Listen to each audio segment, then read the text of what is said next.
Bonjour, je me nomme Jean-Pierre Champagne et je vous souhaite la bienvenue à cette nouvelle émission sur TVCO. Une émission de type magazine qui va durer jusqu'à peu près au mois de juin cette année. Il va y avoir 13 émissions, réparties à peu près sur 2 semaines, à tous les rendez-vous aux 2 semaines. Ça se passe chez nous, c'est un magazine informant ce qui se passe dans la municipalité de MRC. Alors, les principaux sujets, c'est la culture, les loisirs et l'environnement. Alors, je vais demander peut-être à mes invités, mes 3 invités ici, de se présenter et de donner leur poste à la MRC. Alors, bonjour Isabelle. Bonjour, donc moi c'est Isabelle Tremblay, je suis chargée de projet en environnement. Merci. Et j'ai Annie à côté de moi. Bonjour, donc Annie Vaillancourt et moi je suis agente de développement culturel. C'est bien. Et Lucie. Bonjour, moi c'est Lucie Hott, je suis agente de développement en loisirs. Bon, alors c'est très bien ça. Qu'est-ce qu'on va faire, c'est que qu'est-ce qu'on aimerait savoir un peu avec la MRC, un peu tout le monde, c'est de savoir qu'est-ce que c'est une MRC. Alors je vais demander peut-être à une de vous 3, je vais demander à Annie à côté de moi de m'expliquer un peu le rôle de la MRC pour les citoyens. Qu'est-ce que ça en est? Peut-être, Jean-Pierre, ce que je pourrais dire déjà que l'acronyme MRC veut dire Municipalité régionale de comté. Donc, ça veut dire qu'au sens du Code civil du Québec, du Code municipal, pardon, on est une municipalité. Sauf qu'on regroupe un certain nombre de municipalités qui sont considérées comme faisant partie d'un territoire identique d'appartenance, un même territoire d'appartenance. Donc, nous, on couvre le territoire de Petite-Rivière-Saint-François, de Baie-Saint-Paul, de Saint-Hilarion, de Saint-Urbain, des Éboulements et de l'île aux Côtes. Donc, 6 municipalités pour lesquelles le maire de chacune de ces municipalités-là siège pour former le conseil des maires de la MRC de Charlevoix. Ça, c'est très clair. J'aimerais ça savoir ton rôle pour favoriser le développement culturel en région. Ça consiste un peu à quoi? En fait, je suis là pour accompagner les municipalités de manière à les aider à pouvoir mettre en place des projets de développement culturel ou de préservation et de mise en valeur du patrimoine. Puisqu'on parle donc du contexte des MRC, ce n'est pas chacune des municipalités qui aurait nécessairement les ressources humaines ou les ressources financières pour pouvoir avoir un agent qui travaille dans ce champ de pratique-là. Donc, j'accompagne les municipalités, mais je suis aussi là pour accueillir les artistes, les artisans et les organisations culturelles qui ont besoin d'être soutenues. Ah, c'est bien ça. Ben, justement, en parlant d'organisation, on sait que bientôt, on va avoir le marché de Noël qui approche à grands pas à Baie-Saint-Paul. Alors, tu peux m'en parler un petit peu du marché de Noël? Ma première question qui me viendrait peut-être à l'idée, c'est de savoir comment ça a commencé, ça, le marché de Noël. En fait, ça a commencé il y a environ 6 ans et c'est vraiment une idée qui a été mise de l'avant par les commerçants. Donc, les gens d'affaires qui se sont dit, ce serait agréable que durant cette saison qui est un petit peu plus morte, qu'on ait une activité et qui permet donc de stimuler un peu l'économie, puis à l'aube de la période de Noël, de favoriser l'achat local. Donc, c'est comme ça que ça s'est mis en place. OK. Là, c'est les artisans, on parle des artisans. Est-ce que c'est des artisans d'ici ou il y a du monde de l'extérieur qui sont intéressés peut-être? En fait, on retrouve des artisans locaux, à peu près à 75 %. On a aussi 25 % d'acteurs culturels, parce qu'on a nos artisans locaux, mais aussi des entreprises de commerce au détail qui peuvent être là. Donc, on a quand même une majorité d'artisans ou, disons, d'exposants qui sont ici de la région et peut-être un quart d'entre eux là, qui proviennent de l'extérieur. Mais ça arrive que vous refusez des artisans ou tout le monde qui veulent participer sont choisis? Est-ce que c'est... Jean-Pierre, tu me permets, en fait, ta question me permet d'annoncer une première nouveauté. C'est qu'effectivement, l'achalandage augmente, la popularité augmente. Donc, ce que l'organisation a décidé de faire cette année, c'est de développer un nouveau pôle où se retrouveront aussi des artisans. Donc là, cette année, on aura la version marché de Noël à l'extérieur, comme on la connaît bien, la jolie rue Saint-Jean-Baptiste, qui pour la première fois sera dénudée de ses fils. Alors, le charme sera encore plus important. Mais il y aura donc un deuxième pôle pour répondre justement à la forte demande des exposants, qui sera en fait le carrefour culturel. Paul Ménéric. Donc, on aura une version intérieure et c'est vraiment approprié parce qu'il y a des exposants qui ne pouvaient pas être à l'extérieur. Et je donne un bon exemple. Parlons de la papeterie Saint-Gilles, le papier de coton fait artisanalement. On ne peut pas l'exposer au grand froid ou à l'humidité. Donc, on a des exposants qui vont trouver leur place. Ça, c'est nouveau de cette année, ça. Donc, c'est nouveau cette année, oui. Tant mieux, ça veut dire que ça augmente vraiment en popularité d'année en année. Tout à fait. Je pense qu'il y a la programmation aussi là, qui se bonifie d'année en année, qui participe là, à cette popularité-là grandissante. Mais tant mieux. C'est sûr si on parle du marché de Noël, c'est difficile de ne pas parler aussi du salon de Noël de l'île aux Coudes. Effectivement. Puis, Alors, le salon de Noël, lui, va se tenir à peu près entre les 2 fins de semaine du marché de Noël, parce qu'on a le marché de Noël qui est OK. donc la dernière fin de semaine de novembre et la première de décembre. Et on a le salon de l'île aux Coudres qui, lui, se tient le 22 et Le le 22, 23 OK, c'est ça. novembre, donc sur l'île aux Coudres, au gymnase de l'École Saint-Pierre. Là aussi, une vingtaine d'exposants qui se retrouvent, majoritairement des exposants qui sont en fait des artisans locaux et des commerces au détail de l'île aussi. Mais pour quelqu'un qui n'est pas habitué à l'île aux Coudes, est-ce que c'est facilement retrouvable? Quelqu'un qui arrive sur l'île va facilement être capable d'être dirigé vers le salon? Il n'y a pas Tout de à danger fait. de... 8 km à partir Ben, de c'est cette ça. traversée, on se dirige vers l'école Saint-Pierre. OK. Et c'est au gymnase de l'école Saint-Pierre. Bon. Puis ça, quel genre de produits que les artisans, à quoi on peut s'attendre un peu de retrouver à ce salon-là? Y a-t-il des affaires spécifiques là, qu'on ne retrouve pas ailleurs ou que vraiment nos artisans d'ici? Mais là, on est vraiment dans la version locale du salon. Alors, on a des artisans comme par exemple le Rucher de l'Île qui produit le miel. Ouais. On aura les moulins de l'île aux Coudes avec la farine, dégustation d'ailleurs de galettes de sarrasin. On a la cidrerie Les Vergers Pédenot avec des Oui, dégustations. Donc, on incontournable. trouve des produits locaux. On a une petite nouveauté aussi, dégustation de café Ah oui? par les gens de l'atelier boutique Charlotte. OK. Alors, on aura du commerce au détail, des dégustations, de l'animation. On n'oublie pas d'amener les tout petits. pour le Oui, Père oui, Noël, oui, le mais samedi, je pense entre 10 heures qu'on et arrive 11 heures. vers les tout petits, là. Oui, Parce que je vais vous parler avant aussi du Salon des jeunes, là, qui est, je pense, qui était une nouveauté de l'année passée. Le Salon des jeunes, je pense que c'était la première année. effectivement. Alors, c'est quoi le Salon des jeunes? Ben, étant donné que le salon, c'est une initiative de la municipalité a vraiment voulu faire participer l'ensemble des couches de la population. Donc, les jeunes ont été invités l'année passée à y participer. Ah, c'est bon. Alors, à nouveau, ils reviennent. Ce qu'ils font, c'est qu'ils vont avoir de leurs mains confectionné des objets décoratifs pour nos sapins de Noël, des petites bouchées sucrées à partir de leurs propres Belle recettes, des objets participation. inusités. Donc, les jeunes vont pouvoir les vendre sur place. OK. Et parlant des jeunes, il y a un autre groupe, celui des secondaires 5, C'est ça? qui, en préparation du bal de finissant, va tenir le kiosque de restauration, Ah, où là, on ne parle pas juste de prendre une petite bouchée, mais on peut carrément casser la croûte. ah oui. Et les bénéfices qui vont avoir été réalisés par les jeunes vont servir à financer le bal de Le finissant. bal de finissant, c'est ça que j'avais entendu.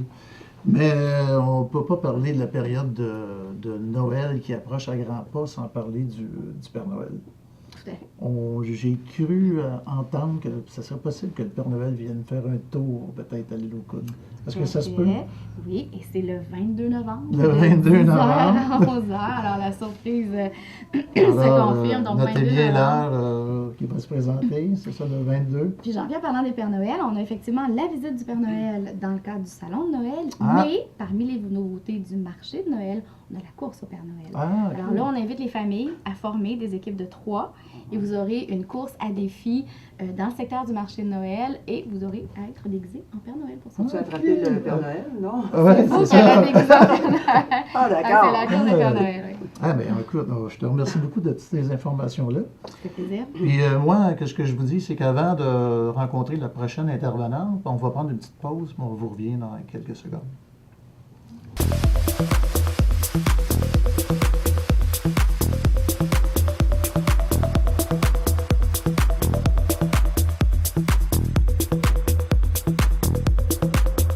Les entreprises Jacques Dufour et Fils, une entreprise familiale établie dans la région depuis 50 ans, se spécialisent en travaux de génie civil, de terrassement, d'égouts et d'aqueducs, de pavage et de production de granulats. Reconnus dans le milieu pour leur intégrité et compétence, ils sont accrédités ISO 9001-2000. Pour information, consultez leur site web entreprisejacquesdufour.com ou appelez le 435-2445. Le décor ainsi que l'ameublement que vous voyez dans cette émission est une gracieuseté de votre BMR S. Duchesne Incorporé. BMR, la force de la rénovation. On est de retour de la pause et on va s'en aller sur le côté un peu environnement de la MRC.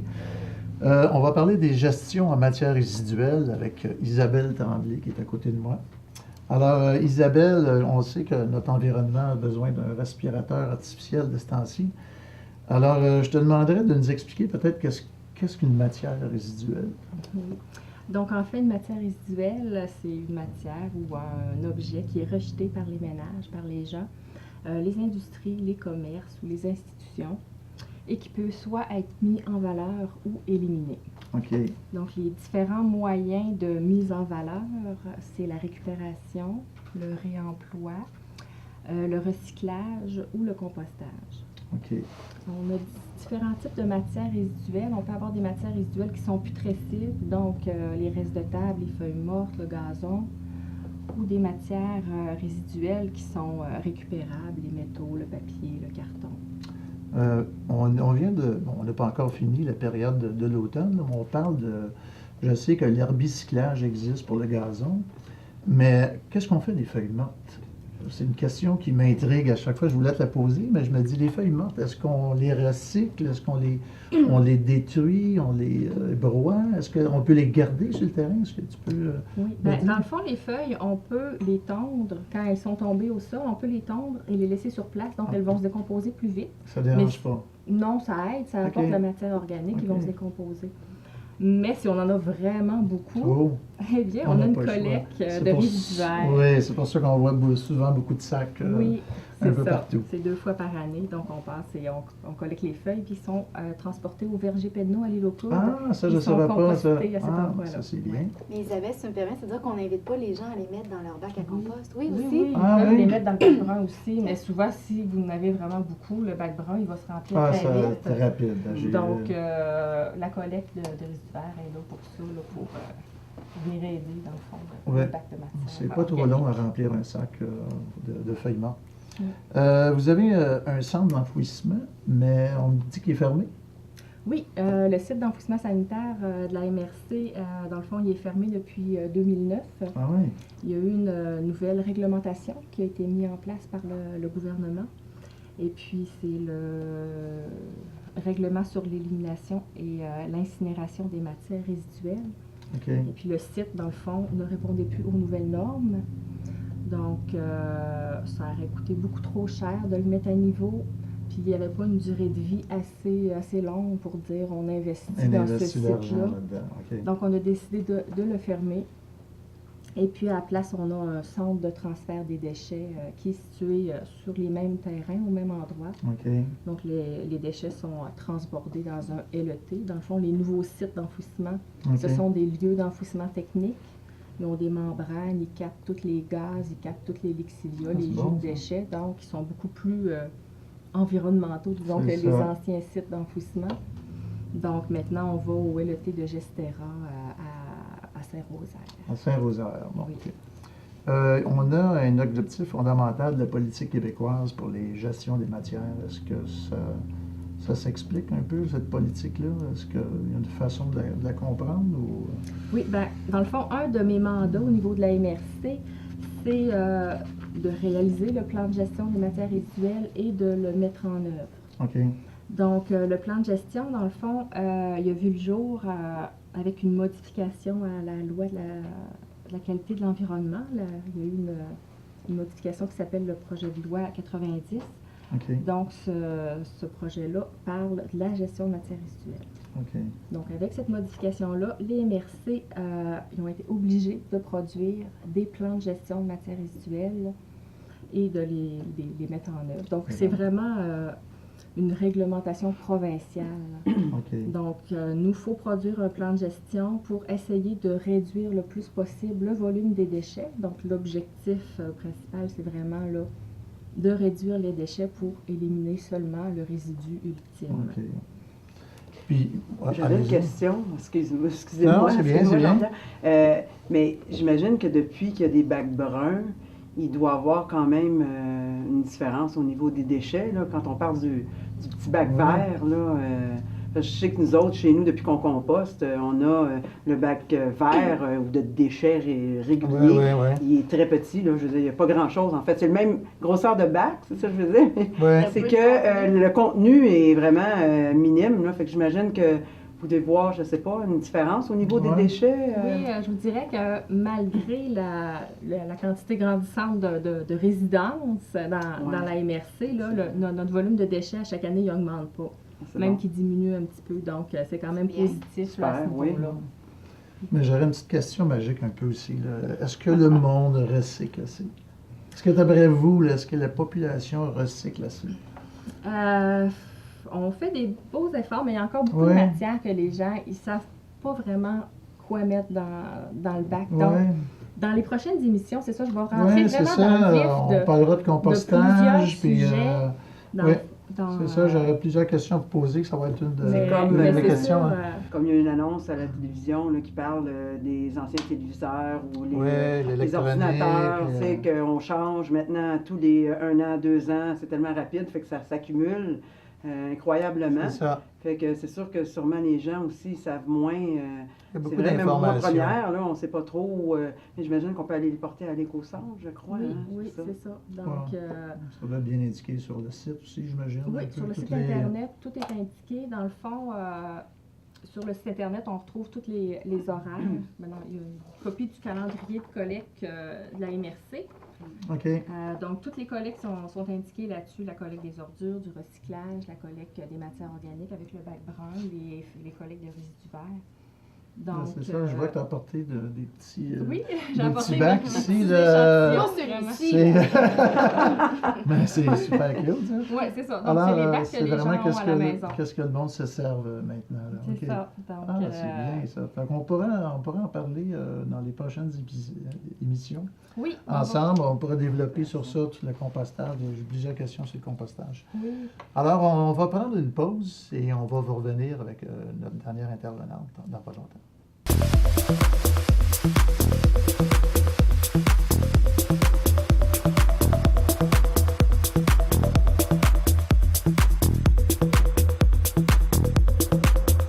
Venez vivre la différence chez Hyundai Jean Roch Thibault. Nos professionnels s'engagent à répondre à toutes vos attentes et même davantage afin de vous offrir le véhicule que vous recherchez et ce, à prix abordable. Que ce soit pour une auto neuve ou usagée, une réparation, des pièces, le service de remorquage ou de la carrosserie, Hyundai Jean Roch Thibault, 909 boulevard Monseigneur de Laval, Baie-Saint-Paul, 435-2379.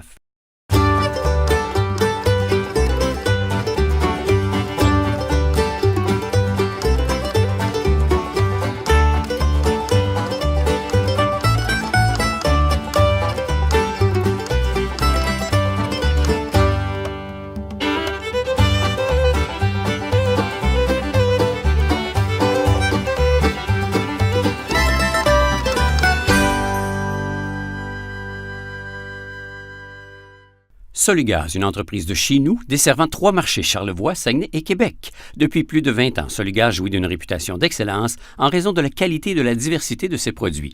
Ce sont aussi 65 employés qui ont à cœur d'offrir le meilleur service à la clientèle qui soit à leurs 12 000 clients. Visitez notre site web, solugaz.com, et merci pour votre confiance. On est de retour de la pause et on va parler à notre dernière intervenante ici, et non la moindre. Alors, on va partir de l'environnement de la planète, dans notre environnement physique. On va parler avec Mme Lucia, qui s'occupe des loisirs. Alors, ce qu'on sait, ce que j'ai su, c'est qu'il y avait un nouveau poste depuis 2010. Est-ce que c'est ça? Ça a commencé, ça ne fait pas si longtemps que ça. Effectivement, Jean-Pierre, c'est que la MRC, en 2008, a demandé à l'Université du Québec à Trois-Rivières de passer un sondage auprès de la population de la MRC. Puis de ce sondage-là, il y a eu un diagnostic de fait et des recommandations. Puis une des recommandations importantes, c'était d'avoir un poste d'agent de développement en loisirs. C'est important d'abord. Oui, puis ça, c'était sur un projet pilote de 3 ans, donc 2010-2013. OK. Puis évidemment, comme vous voyez, ça continue. Ça continue. Fait que c'est positif, donc c'est un bilan pour le mieux. positif qui sort de ça. Puis évidemment, ce projet-là a été financé principalement par le pacte rural de la MRC OK. et aussi le regroupement Énergie Charlevoix, un regroupement de Québec en forme. OK. Qui est assez important. Oui. Mais vous, votre rôle, en fin de compte, c'est quoi? C'est de développer un peu sur le territoire de la MRC. Ça se fait partout, là. Vous faites des programmes pour les loisirs. Vous avez le mandat de développer ça un peu partout? Absolument. En fait, moi, mon soutien, c'est évidemment en premier lieu avec les municipalités. OK. Donc, de développer des projets ou de travailler sur des projets en loisirs avec eux autres, mais également de soutenir les bénévoles locaux s'ils ont des projets. Ça, c'est important parce qu'on sait que dans les petites municipalités, il n'y a pas de direction de loisirs. C'est souvent soutenu par des groupements de bénévoles. Ouais. Donc, c'est sûr que souvent, ces gens-là, ils n'ont pas toujours les ressources, puis bon, la municipalité n'a pas toujours aussi le temps de les soutenir. Elle fait ce qu'elle peut, mais c'est sûr qu'en ayant une ressource, ça aide. Ça peut exister sans bénévole? développer les loisirs comme ça, s'il n'y a pas de bénévoles qui se présentent, est-ce que c'est très compliqué ou... Moi, je te dirais que c'est beaucoup plus compliqué parce que les bénévoles, c'est vraiment important au niveau des loisirs. On le voit je me souviens plus, là, mais j'avais déjà vu des statistiques que c'était vraiment une grosse part, là, même à travers le Québec, là, mais particulièrement dans des petites MRC ou dans des au niveau milieu rural, là, définitivement. D'ailleurs, est-ce que ça veut dire, Lucie, que si les citoyens qui écoutent l'émission souhaitent s'impliquer de manière bénévole, est-ce que la personne partage son intérêt auprès de la municipalité ou elle peut te contacter de manière à ce que toi, tu puisses peut-être tenir une banque de noms de personnes intéressées? Oui, effectivement, elle peut également approcher la municipalité, mais aussi appeler à la MRC. De toute façon, la municipalité va la référer sûrement à moi. Donc, c'est sûr que moi, je suis là pour soutenir les gens, tout projet au niveau des loisirs. C'est sûr que je suis là pour aider. OK. Bon, ça, c'est bon parce que les bénévoles, on en parle toujours. C'est tellement important pour le développement. Alors, votre plan d'action pour chaque municipalité, est-ce que vous avez un plan d'action spécifique pour Baie-Saint-Paul pour les loisirs ou il peut être différent d'une municipalité à l'autre? C'est sûr que les besoins, en fait, il y a comme 2 types de plans d'action. Il y a un plan d'action régional au niveau MRC. Au niveau MRC, juste pour vous donner un exemple, c'est que je produis une programmation intermunicipale. Donc, c'est pour la diffusion des loisirs à travers la MRC. Donc, chaque municipalité, moi, je vais m'informer des activités en loisirs qu'il y a. Fait que les gens aussi, je le mets toujours dans le feuillet, puis ça, on le retrouve sur le site de la MRC, sur le site du CLD, et aussi sur le site de chaque municipalité. Il y en a aussi en format papier dans chaque municipalité. Fait que les gens peuvent m'appeler s'ils ont une activité qu'ils veulent mettre dans la programmation. C'est totalement gratuit. Puis il y a 3 programmations là, à chaque année. J'ai reçu des programmations. Moi, je trouve ça parfait. Autant dans le Charlevoisien que sur le site Internet. On est très bien informés. Vous avez quelque chose de nouveau. Vous avez une nouvelle inauguration qui s'est faite cette année d'un nouveau sentier. Oui, Louise Gassigny qui se fait à la petite rivière Saint-François. Ça fait pas longtemps, là, je crois. Non, effectivement, le 6 octobre, c'est un tronçon du sentier transcanadien. Donc, il y avait le président d'honneur du sentier transcanadien qui était là, le gouverneur général du Canada, donc l'honorable David Johnston, sa femme. Puis, ce qui est important de mentionner, c'est que, étant donné que ça fait partie du sentier transcanadien, il y a eu un financement de 39 000 $. Donc, c'est sûr, c'est quand même un bon coup de pouce pour le développement des sentiers. Puis, il faut savoir que dans Charlevoix, puis même au Québec, on est pas mal avancé au niveau du sentier transcanadien. Juste expliquer que le sentier transcanadien veut relier le pays au complet, donc de l'est à l'ouest. Donc, ça, c'est intéressant. Puis, la nouvelle section, ça s'étend sur 2,4 km. Donc, au total, ça fait 4,8 km, aller-retour. Le départ est à la 138. Ça part à la 138. Oui, à Petite-Rivière, là, où est-ce que le départ aussi pour le Gabriel Roy. C'est bien indiqué. Oui, c'est ça, exactement. Puis, il va, ce sentier-là, jusqu'à la rivière du Sault. Donc, c'est vraiment un sentier en milieu forestier. Puis au niveau de la difficulté, c'est niveau intermédiaire. Non, j'ai pas eu la chance encore, mais j'espère. Oui, c'est sûr. Si on peut le faire l'automne, on peut le faire oui, en fait, c'est principalement randonnée pédestre ou à l'hiver aussi en raquette. Ah, ça va être bien. Ça, c'est intéressant, vraiment. Là, c'est un ajout intéressant. Puis aussi, étant donné qu'on arrive à une rivière, évidemment, il y a une passerelle qui va être développée d'ici quelques années. Là, donc, pour pouvoir rallonger le sentier de quelques kilomètres. On va demander à tout le monde de pouvoir essayer ça, ce sentier-là. Peut-être juste mentionner que les cartes de tous les sentiers de Charlevoix se retrouvent sur le site de la MRC. Fait que les gens peuvent aller imprimer la carte du sentier pour avoir vraiment là, avoir une vue c'est ça, là, générale du sentier. Peut-être préciser que l'intérêt de ces cartes-là aussi, c'est qu'on peut voir le dénivelé, la distance et le niveau aussi qui est indiqué, donc débutant. En général, le niveau de c'est intéressant. Les points de vue aussi. Lorsqu'il y a des beaux points de vue, des panoramas, le tout est indiqué sur la carte. C'est plaisant de partir avec sa carte pour effectuer les sentiers. Bon, on va essayer ça cette année, c'est tout nouveau. Oui.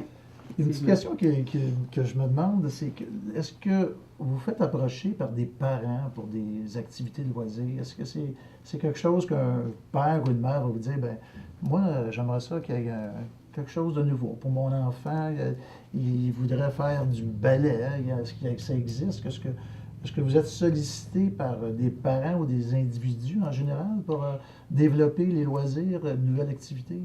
Oui, un peu, mais je vous dirais malheureusement, mais il n'y a pas encore, tu sais, les gens peut-être c'est pas tout le monde encore qui est peut-être au courant. Là, OK, que, ouais, ben, donner enfin, des idées. Puis, Oui, c'est ça. Fait que c'est sûr que les gens peuvent m'approcher. là, Ouais, ben, c'est ça. Sans problème, là, pour donner des idées. La seule problématique, évidemment, c'est de trouver des ressources en loisirs. Ça, c'est toujours plus difficile, mais Ouais, c'est ça. sûr qu'on va. L'idée, c'est justement de développer les loisirs. Fait qu'on va essayer vraiment de. Ça va pas sans coût non plus. J'imagine, si moi, je veux développer quelque chose pour mon enfant, ben, il faut que j'aie quelqu'un pour le donner, le cours. Oui, Puis il y a la tarification aussi. oui. c'est Savoir ça. combien que ça va coûter, puis il faut que ça soit quand même équilibré, que On veut que ça tout soit le monde plus soit accessible possible. accessible c'est pour tout clair. le monde. Là. C'est clair. Bon, OK.